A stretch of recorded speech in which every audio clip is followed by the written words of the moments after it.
Y esta es la zona que sufre daño y este es el caso más emblemático de este problema, ¿no? Es un edificio en el Distrito Federal de México, muy antiguo, ya no se hacen edificios así que tengan el sueño de decir que todo esto es un diafragma rígido. Es un problema de aleteo de cada una de las partes. También cuando miren este edificio que tiene acá un bloque y un bloque, obviamente en los edificios como este la gente se escapa por un corredor pequeñísimo y ese corredor pues no tiene la competencia como para soportar el desplazamiento relativo de este bloque con relación a este. Los daños son fuertes, en algunos casos desconexión total de un bloque respecto al otro. Esta es la grieta más grande en lo que algunos creen que es el terremoto más grande de la historia, el terremoto de Alaska. Y algunos dicen no, el más grande fue el terremoto de Chile de 1960. Alaska. Esta grieta de acá es más de 1 metro. ¿Pueden bajar las cortinas, por favor? Es una tremenda grieta. Ahí creo, suficiente, no se ve.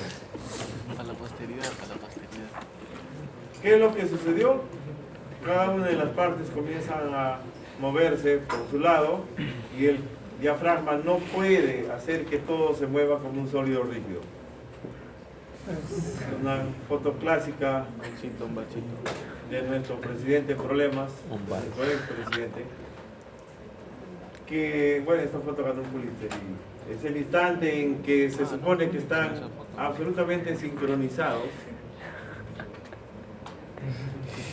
Y eso es lo que jamás va a suceder entre estos dos bloques, que se pongan de acuerdo y comiencen a moverse sincrónicamente. Eso es imposible. Ni así tuvieran los mismos periodos. Pero si la estructura del medio fuera estructura metálica, ¿funcionaría igual? ¿Separada de los edificios? O sea, si yo preveo en los cálculos de que este se va a mover diferente de este, lo que tengo que hacer es que este bloque de conexión esté simplemente apoyado acá para que este se mueva libremente y no jale en esta dirección a la conexión, porque cuando lo jala se produce esto. Significa que estas conexiones son solidarias en este bloque y en el otro están en una ménsula, que puede resbalar y mover así. Pero cuando no es así, entonces estos bloques de conexión tienen problemas serios. Este no es en el peor terremoto, pero en uno de los grandes terremotos del mundo. Este es en el 85, en Chile. Miren este edificio, todo regular, y este parece un gran monstruo ahí dándole la pelea al terremoto. Este no le pasó mucho y este fue el que tuvo problemas muy serios. En este edificio se produjo la falla portante más grande en el mundo hasta ahora. De los 15 pisos, 7 se cortó una placa. Miren pues esa forma. Entonces, ahora sí decimos, ¿no? ¿Cómo no va a aletear este así, el otro así? Sí, pero decimos después que hemos visto centenares de edificios tener estos problemas en el mundo, ¿no? Hasta podríamos decir ahora, claro, cuando este aletea es como una viga en voladizo acá, donde está el máximo momento de este diafragma, aquí y ahí están las grietas. Sí, eso exactamente fue lo que se vio en este terremoto. Esta es una grieta antigua del terremoto del 71 y esta es la grieta del 85. Esta grieta corta, este es un muro curvo, corta 7 pisos del edificio. Una grieta donde obviamente se puede ver al otro lado, este es un pasadizo y adentro están los departamentos, ¿no? Lo trome de este edificio es que no colapsó. La grieta que viene por acá, sí, estos son los últimos pisos ya menos cortados. La grieta que atraviesa el diafragma y continúa en los muros. Y esto es muchos años después, pero que es antes. En el 2002, sí, antes del otro terremoto grande del 2010. Ahí está el edificio, lo cambiaron de color, lo repararon y la gente ha seguido viviendo después del terremoto del 85. Y esto es después del 2010. Indestructible el edificio, a pesar de tener esta forma. ¿Y por qué es que este edificio no tiene problemas? Más que se le avería el diafragma. Se le avería el diafragma y sigue vivo el edificio. terremoto tras terremoto, porque tiene muros por todos lados. Si esta zona tuviera solamente esta placa y esta placa, entonces ahí sí el aleteo tendría, recuerden que los diafragmas son vigas echadas, ¿no? Entonces una viga de esta luz sometida a una fuerza de sismo sería serio. Peor sería si no hubiera ninguna placa acá, puro columnitas, este aleteo sería tan grande que esto ya no estaría seguramente esta ala del edificio como sucedió en algunos casos. Esta es la zona que les mostré en el muro curvo que se produjeron daños en 7 pisos. Esto fue 2002 y esto es después del terremoto del 2010, todo muy bien. Pequeños daños por ahí, mucho menos daños que en el 85. Este es otro edificio que tuvo daño en el terremoto del 85, en esta zona. Si vemos un detalle, primero miren la cantidad de muros que tienen estos edificios, que son edificios antiguos, donde no se tenía la idea de que los muros eran buenos, los hicieron con pura intuición. Hay un edificio, hay un conjunto de edificios que pasaron el terremoto de 1960 en Valparaíso, tremendo terremoto, algunos dicen que es el más grande del terremoto, y que han seguido vivos durante años, y que como no se morían ya los mataron para cambiarle de uso, pero el terremoto no los tumbó. Muros, edificios de muros muy anchos, verdaderamente anchos, no como los edificios que tenemos ahora de 25, de 30 centímetros de placa. Entonces este edificio tiene muchos muros, tuvo un buen desempeño, pero si se fijan, si le hago un corte por acá al edificio, miren qué cosa tengo. Aquí tengo una garganta, luego viene un hueco, tengo otra gargantita y luego viene un hueco, ¿no? Es decir, esta parte y esta parte están pegados por una garganta acá, otra garganta acá y acá un pedacito. Entonces, si no tuviera tal densidad de muros, miren como los tiene este, ya se habría quebrado el edificio por acá, como el primero que les mostré, el de Alaska. Sin embargo, los daños fueron menores y aquí se produjo un fenómeno del cual fue una de las primeras veces que se dieron en estos edificios. ¿Ven este acero? ¿Qué le ven de raro? ¿Ah? ¿Cómo han fallado estos fierros? ¿Han fluido? ¿Se ha formado el cono de extracción? Así mismo ensayo de retención material del acero. Repentinamente. ¿No? ¿Qué puede haber pasado acá? Playa dúctil. Ya. ¿Ha fluido o no ha fluido? Sincérense. No ha fluido, ¿cierto? ¿Cómo es que ha fallado? Sobre por pandeo y lo veo todos chuecos. ¿Qué más va a hacer? ¿No? Ese fierro se ha pandeado. ¿Y cómo puede ser que, bueno, si algo se pandea es porque está con presión, ¿no? No hay pandeo a tracción.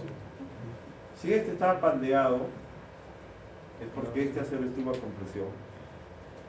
¿Y cómo puede ser que este concreto esté agrietado si el concreto se agrieta a tracción? ¿Me entienden? Entonces, ¿qué debe haber pasado? Hubo compreso tracción. ¿Por qué? Claro. Bueno, es obvio que cuando el sismo empujó para acá el edificio, se abrió esta grieta de tracción y de varios ciclos botó el concreto, todo lo que está acá ya no hay concreto, ahora sí, para el otro lado dijo el sismo y pandeó estos fierros de compresión. Dada la densidad de muros que tienen muchos edificios antiguos, y hasta ahora, cuando la verdad usan mucho más muros que nosotros los vecinos, entonces el daño no fue muy grande, gracias a que tenían muchos muros. Más fallas de lo mismo, creo que tengo un acercamiento de eso. Bueno, de otro lado, ¿qué pasó con este fierrito? Pandeo, todo ese porro, ¿sí, no? Pero aquí es importante que les hable de cómo se genera este problema del pandeo en la barra. Es obvio que se pandeó justo en donde estaban los estribos, ¿no? Los estribos. Medios raros, inclinados, pero estribos al fin. Pero este se pandeó porque no hubo quien lo coja. ¿Quién era el encargado de coger a la barra para que no se pandee? Estamos hablando de la base del edificio. Miren, acá está la tierrita, las tropitas, ¿no? Tremendo momento volcánico, momento flector en la base del edificio. Sí, tremenda compresión aquí. Son los estribos los que se encargan de decirle al fierro que no se puede ir, ¿no? Pero los estribos se abrieron. ¿Y por qué se abrieron los estribos? ¿Ah? ¿Por qué? Ajá, no del recubrimiento, sino que el que está ahí adentro dejó de estar este concreto que está aquí, y el concreto es como dos manos poderosas que agarran aquí del estribo, a los ganchitos del estribo, ¿no? Un estribo es así y tiene un ganchito, y por el otro lado viene así y tiene otro ganchito. El concreto hace esto, ¿no? Si el concreto se va, suelta las manos y el estribo se abre. Y cuando se abre el estribo, que es un estadio ya tardío o muy largo del daño, porque ya se ha ido todo este concreto de acá, entonces vienen las consecuencias de pandeos, etcétera, de las barras. ¿Se entiende? ¿Eso es un fallo irreparable? Sí, claro. Estos servicios siguen ahí, ¿ah? Siguen ahí. Ojalá podamos decir nosotros, después de este terremoto tan grande, ahí está, siguen los servicios, no parando. No sucederá. Sí. Bueno, más de lo mismo. Obviamente, miren, se fue todo el concreto en esta zona. Entonces, ¿para qué están los estribos? Ya no me digan lo que les acabo de contar. Para coger, para evitar el pandeo y las barras, sí. Pero ¿para qué más están los estribos? Ajá, para crear una jaula muy bien puesta y para que el concreto no se vaya, que no se escape en ningún lado. Si se pone unos buenos estribos, el concreto puede haber llegado a su esfuerzo máximo, puede estar ya bajando el esfuerzo y sin embargo no tiene dónde irse. Entonces no tiene dónde irse, no suelta las manos, no se abren los estribos y todo sigue funcionando con mayores deformaciones, a pesar que hace rato le dijeron adiós a Cook, ¿no? Ya está en régimen de lazo. Bueno, eso lo pueden leer. En esta zona un poquito de grietas. Ahí está, miren. Estos son huecos, solo quedan estas dos zonas de conexión. Aquí unos metritos de conexión, por aquí otros y aquí otros. El edificio no le pasó gran cosa. ¿Gracias a qué? A la cantidad de muros en ambas direcciones. Sin embargo, aquí se quebró el diafragma y se cayó la mitad del edificio. ¿Por qué? Porque son edificios de columnitas que no sirven para nada en los terremotos grandes, porque además eran prefabricados. Entonces, lo peligroso de los prefabricados son las conexiones, que si no las hacen bien, entonces termina siendo un mecanismo donde la columna quedó intacta. ¡Uy, qué maravilla! La viga quedó intacta, sí, pero se deshizo el edificio y se cayó la mitad. Y la viga sí, ¿y qué va a hacer con la viga, la columna? Ya, entonces, mucho cuidado en zonas sísmicas con los prefabricados. Hay un sistema que se llama concreto prefabricado emulativo, que funciona igual que el concreto armado tradicional, es decir, es concreto prefabricado, las columnas, las vigas se hacen en obra, pero luego las conexiones se hacen con tanto cuidado y con tanta devoción y cariño que al final queda igual que un concreto convencional. Se llama concreto emulativo. Y para los efectos de las normas, te dicen diseña igualito que el concreto convencional. ¿Cuesta muchísimo más que el concreto prefabricado común y corriente? Claro que sí. Las uniones son carísimas porque hay que usar conectores y un montón de cosas. El concreto es un concreto especial, ¿no? Pero es la única manera de hacer prefabricados son así. ¿Acuerdas? Concreto emulativo. El resto no sirve para nada. Ya, así es. Miren acá. Saludos, espero que vienen planes para el examen. Para el próximo viernes comienza la fiesta. Todo comienza a José. Sí, no vale que pierda nada.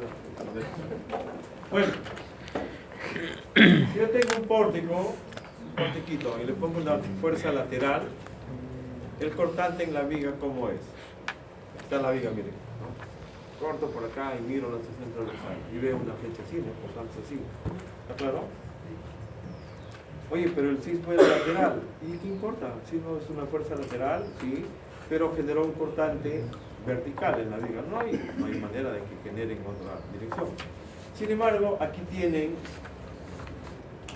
la huella inequívoca, terrible, de un cortante horizontal. Es decir, esta es mi viga, corto la sección para ver y veo un cortante horizontal. Eso no se da. Ni nadie se imaginó eso porque tenemos años de tradición diseñando y el cortante es vertical. El cortante de carga y gravedad, el cortante de carga muerta, carga viva y el cortante es así. Sin embargo, aquí es un cortante así. ¿Y a qué se debe eso? Esto sí me es difícil explicarles. Espero que haya un plumón por ahí que seguro todo. No sé, hay dos, sí. Voy a hacer un esquema de este techo. Ahí tenía un diafragma. Estas viguitas que ven acá, todas cortadas igualitas, son vigas que están acá. Aquí estoy dibujando una viga nada más. Todas las demás ya las dibujan ustedes en su mente. Está, no sé ni dónde están las columnas, por ahí. Ya, y los demás son igualitos, igualitos. Todos son igualitos. Columnita. Listo, entonces, aquí hay hueco.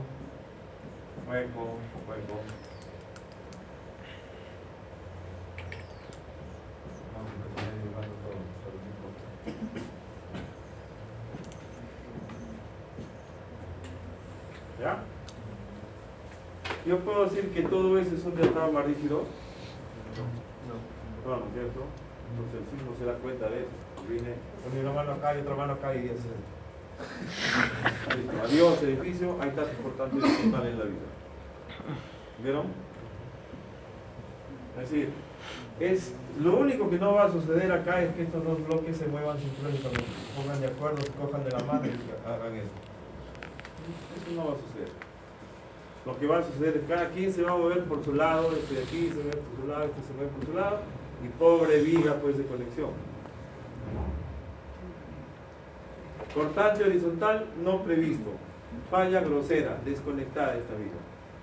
Y eso debe haberse producido desde los primeros instantes del terremoto, porque después ya no hay más daño. Se cortó y la dejaron tranquila. ¿Se entiende, no? Entonces, estas configuraciones estructurales son terriblemente malas y hay que evitarlas. Este edificio tampoco es uno que exista en el mundo con mucha frecuencia, son excepciones, ¿no? Los edificios son así. Entonces este tiene forma de una C, es peor todavía porque ¿dónde estaría el centro de masas de esta C? Está aquí en el jardín, ¿no? Ya, pues una locura. Ya. De este estará por acá, en forma de T, en forma de cruz. Todos estos tienen problemas en el diafragma. El más grave de todos es este, ¿no? O el de Alaska, que era pues un boomerang así, con una grieta así terrible.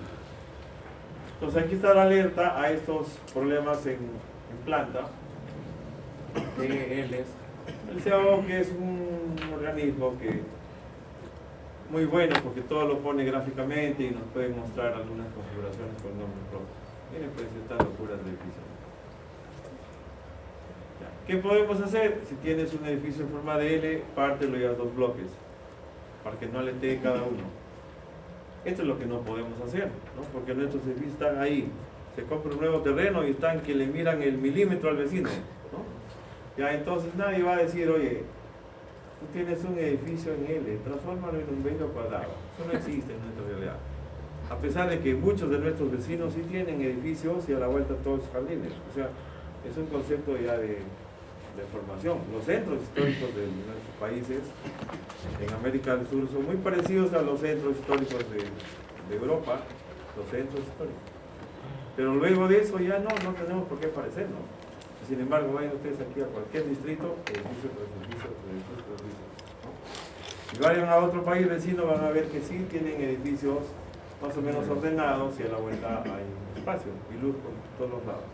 O tampoco le puedo decir, mira, este diafragma lo voy a mejorar haciéndole esta transición. Tampoco es posible porque seguramente es otra propiedad, ¿no? O sea, son sugerencias que no son muy aplicables en nuestro caso. Y ahora voy a mostrarles el segundo agente del mal, destructor de edificios, que se llama la torsión. Si yo hago un historial de los edificios que se caen en el mundo, el segundo puesto en influencia lo lleva la torsión. Hay otro fenómeno que estudiaremos después, pero la segunda causa más fuerte de colapso de edificios en el mundo es la torsión. Entonces aquí ven desde un helicóptero un edificio que por acá tiene algo rígido y todo lo demás comienza a aletear. Es como poner una cartulina acá, aquí ponerle un chinche y mover con la mano esta parte, ¿no? O es también igual a tener una bandera y el edificio va a comenzar a hacer esto, como una bandera. Bueno, aquí hay dos edificios famosos porque eran vecinos, el uno muy delgadito, muy alto, que se comportó muy bien, y el otro que le fue muy mal. ¿A cuál creen que le fue mal?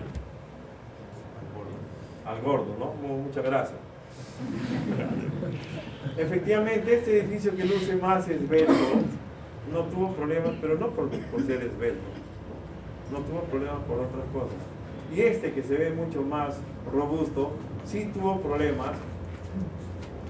¿Y a qué se debieron? Miren la estructura del Banco Central. Todas las cajas de ascensores a un lado.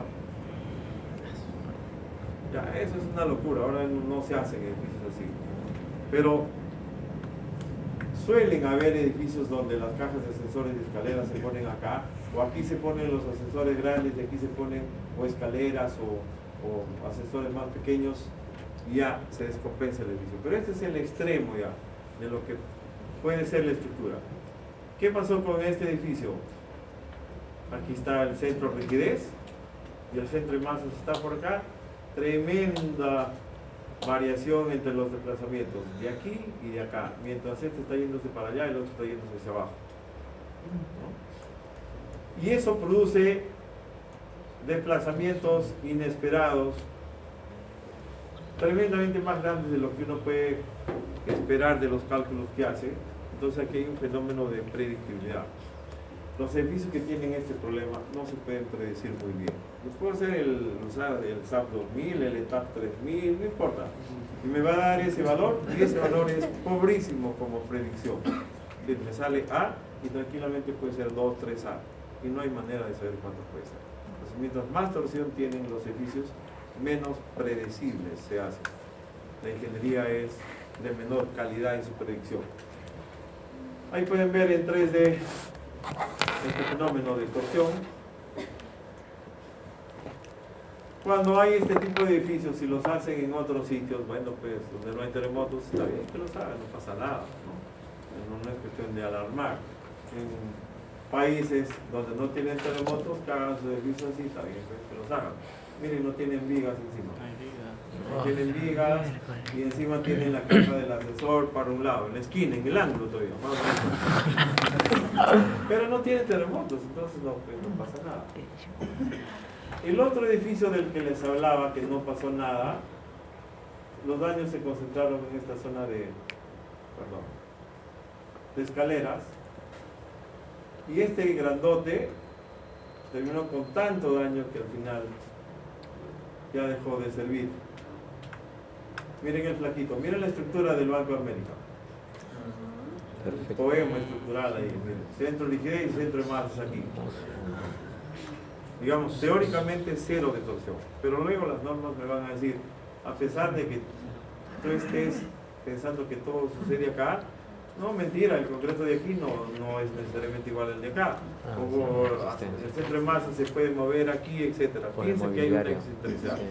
Y aún en estas condiciones, pensando que hay una excentricidad accidental, se llama eso, el edificio analíticamente tiene un buen desempeño, un buen nivel de predictibilidad, y lo que es más importante, tiene un buen comportamiento durante terremotos, como ya se vio, sucedió esto.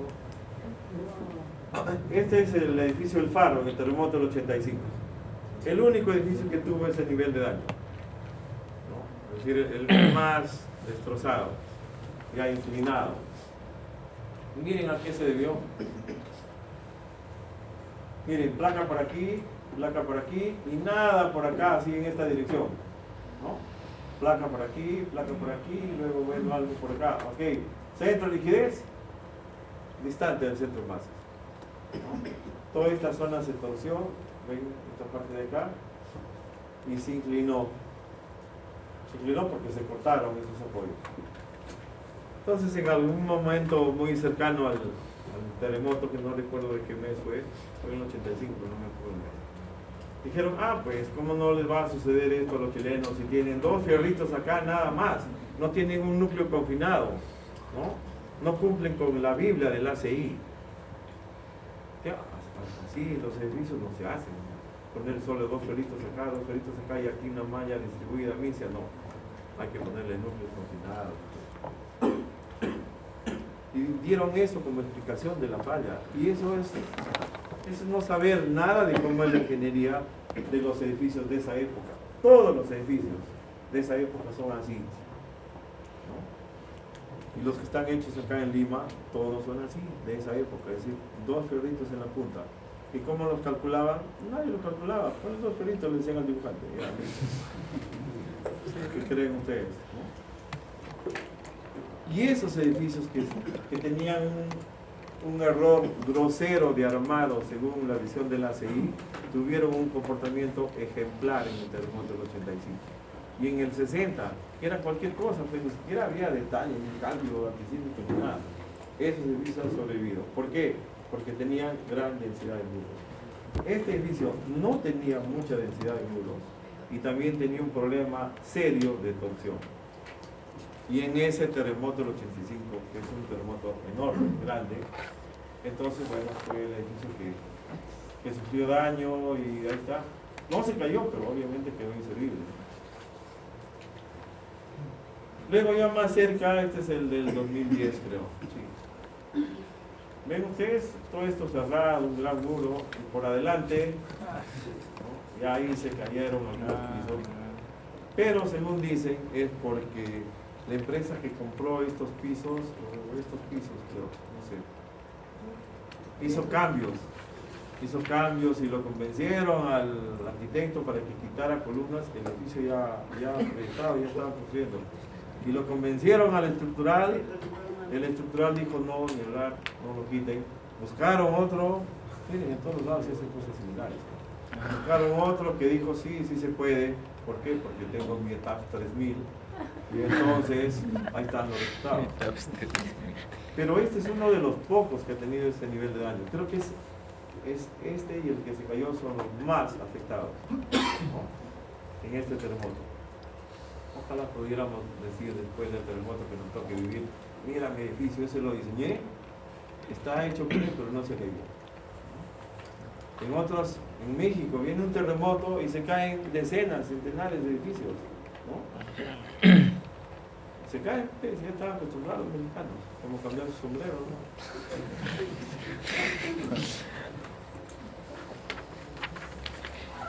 Claro, esos son problemas similares. Miren acá. ¿Ustedes saben cuál es el concepto de centro de masas acumulado? ¿O no saben? ¿Ah? Centro de masas de un piso es fácil, ¿no? Que más o menos en los servicios comunes y corrientes está en el centro geométrico del perímetro. Pero hay otro concepto que es, a ver, el centro de masas de los 3 últimos pisos. ¿Qué significa? Eso fue el centro de masas de los 3 últimos pisos. ¿Dónde está? El centro de masas de los 5 últimos pisos. Cojo los 5 últimos pisos y ubico dónde está el centro de masas. ¿Ok? Ya, ese concepto falta para explicar aquí por qué es el daño. Miren este piso. En este piso coincidía el centro de rigidez y el centro de masas. En este también, en este también y en este también. En este también. Muy bien, entonces vamos a hacer un análisis del edificio. Pero gráficamente, ahí está. Voy a borrarle este piso por acá, ¿ya? Por un ratito, porque es un agravante peor, pero voy a decir, centro de masas de estos pisos coincide con el centro de rigidez de estos pisos. Centro de masas de este techo corresponde con el centro de rigidez de este techo. Y si ahora les digo, bueno, ¿dónde está el centro de rigidez de este de acá, de este primer piso? Está en la diagonal de todo. ¿Y dónde está el centro de masas acumulado? En la derecha, ¿cierto? Sí, a la derecha. Cuando viene el sismo, ¿dónde está la resultante de todas estas fuerzas? En el medio. Está por acá. Por ahí. No, ya no recuerdo. Sí. Y así hubiera estado el centro de rigidez en este punto, ya había pues una excentricidad colosal. Entonces el concepto de centro de masas acumulado me está diciendo que la fuerza del sismo de este bloque va a estar a la derecha. ¿De quién? Del centro de masas o del centro de rigidez del piso inferior. Torsión garantizada. En este edificio había un agravante peor todavía. Si se fijan ustedes acá, estas columnas tienen su altura de 3 metros, 4 metros, no recuerdo cuánto. Y aquí las columnas se vuelven enanas. 12i sobre h cubo, o sea 4 al cubo, y aquí 12i sobre 0.5 al cubo. El centro de rigidez de este nivel está por acá. Completada la desgracia. Es decir, ¿qué diría el Gabo? Crónica de una muerte anunciada. Centro de masas, o sea, acumulado, o sea, cortante que viene de arriba de esta torre, recontra distante del centro de rigidez. Conclusión, miren, esas fallas espectaculares, ¿ah? Esto no creen que es una fallita simple en el diafragma. Eso es porque esta columna que estaba así, se partió y se vino al costado. Ya, eso es la torsión. O sea, ¿cuál es el rango de excentricidad que haríamos que debería haber en un edificio como máximo? Nadie lo sabe. Solo tienes que rezar y hacer acto de fe. Yo siempre les digo a la gente, si no controlamos a los arquitectos, ellos están, ¿qué cosas están haciendo? Están poniendo el centro de rigidez, están poniendo el cortante y están poniendo el fierro, porque dada una geometría, ya el ingeniero ya no tiene posibilidad de decisión, se convierte en un calculista y calcula la desgracia.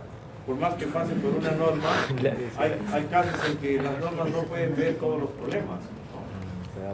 Pero normalmente, si yo tengo un edificio que tiene 10% de excentricidad natural, es decir, si esto mide B, la distancia entre estos dos es 10%, lo puedo manejar. Porque encima sé que la norma va a poner un 5% más. Si tengo un edificio de 100 metros, por hablar algo, que es difícil que se hagan edificios de 100 metros.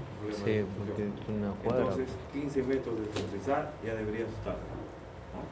Pero aquí estamos hablando, miren la figurita, estamos hablando de que casi 80% 4 metros. de esta distancia, ¿no? Ya, falla espectacular. No colapsó el edificio, si eso es cierto. Se cayó. Y aquí estamos en un problema ya muy latino, muy peruano. La esquinera. Edificios en esquina, Sí. ¿no?